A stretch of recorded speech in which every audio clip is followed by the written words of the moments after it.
Keeping track of all the minutes and seconds in a day would be a tough job without a centuries-old technology called the clock. Sure, there were also sundials back in the day, but seriously, why didn't they just look at their phones? I mean, duh. Well, now there's a new/old type of clock that's making a comeback, and it's helping all sorts of people time the time. Here's Alie Ward to explain. Are we there yet? Or how about, how much longer? This must be one of the most universal questions from kiddos worldwide, begging others to please give them a sense of this thing called time. With this invention, one innovator answered that question and created a way to see the passage of time. This is Jan Rogers, inventor, mother, business owner, and visualizer of time. I spent 3 hours and 35 minutes on an airplane to meet Jan Rogers in Cincinnati, Ohio. Can you tell us, for those who aren't familiar, what is a time timer? The time timer is a visual timer that depicts elapsing time, the passage of time, with a disappearing colored disc. Why was it important for you to make something available to people that was a visual representation of time?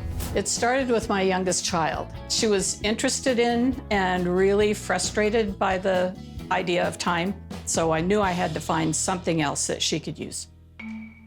Now, with 35 patents in her name, Jan started with a very DIY approach to building her first versions. What year did you make this clay model? Oh, that was late 80s. It's an artifact. Yeah. I feel like I should have white gloves on. And then you decided to show the way that it would actually move. And are these paper plates? Paper plates.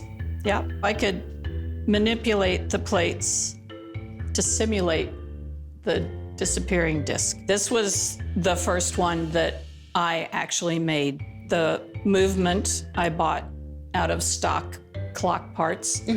First 100 timers look like that. And you were making these while your kids were asleep? Yes. Jan's inspired time management tool has always been centered around family. This is Jan's son, Dave Rogers, now president of the company. As they continue to innovate, they've developed software to make the disappearing discs available in watch form and for smartwatches too.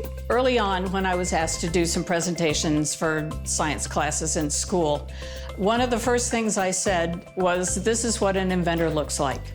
I look like your grandmother. We don't have a specific look. We don't have a specific level of intelligence. We just have found the answer to a problem. Did you ever have to just kind of swallow that I told you so and thank your kids for being late for the bus? Yeah, yes.